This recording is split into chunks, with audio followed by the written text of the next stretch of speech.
തന്നെ മനസ്സിലാക്കിയാണ് ഉമ്മ എൻ്റെ ഡ്രസ്സ് തേക്കാനായിട്ട്. അപ്പോൾ ഇനി കുറേ നല്ല വെയിറ്റുള്ള ഡ്രസ്സാണ്, അത് തേക്കാൻ കുറച്ച് പാടാണ്, അതുപോലെ തന്നെ നല്ല റിസ്ക്കുമാണ് കേട്ടോ. എവിടെയെങ്കിലും കരിഞ്ഞു പോയാൽ അത് ഭയങ്കര വിഷമമായിരിക്കും, അത് ഭയങ്കരമായിട്ട് സങ്കടമായിരിക്കും കേട്ടോ. അപ്പോൾ അതുകൊണ്ട് ഉമ്മ പതുക്കെ പതുക്കെ തേച്ച് തരികയാണ്. ഞാൻ അത്ര റിസ്ക് എടുക്കാനായിട്ട് പോയില്ല കേട്ടോ.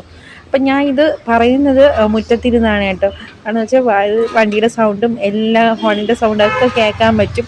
ഞാൻ ഒരുങ്ങി അങ്ങനെ ചെറിയ കുട്ടി മേക്കപ്പൊക്കെ ചെയ്ത് ഞാൻ ഊഞ്ഞാലി വന്നിരിക്കുകയാണ് കേട്ടോ. അപ്പോൾ ബാപ്പ കാർ എടുക്കാനായിട്ട് പോവുകയാണ് കേട്ടോ. അതൊക്കെ കഴിഞ്ഞിട്ട് ഞാൻ അവിടെ നിന്നിച്ചു. അവിടെ റിസപ്ഷൻ ഓഡിറ്റോറിയത്തിലെത്തി. ആദ്യം ചായ കുടിക്കാതെ പൈനാപ്പിൾ ജ്യൂസും വാഴയ്ക്കപ്പൊക്കെ കഴിച്ച്, പിന്നെ ബൊഫേ ആയിരുന്നു. ബിരിയാണി, പപ്പടം, ചിക്കൻ ഫ്രൈ, അങ്ങനെ കുറച്ച് പേരൊക്കെ കഴിച്ചിട്ട് അതൊക്കെ കഴിച്ചിട്ട് റിസപ്ഷനിലൊക്കെ ഇരുന്ന് കുറേ ആൾക്കാരെയൊക്കെ കണ്ടൊക്കെ ഇരുന്ന് പിന്നെ ഉമ്മയുടെ വീട്ടിലൊക്കെ പോയി ഇരുന്ന് കേട്ടോ.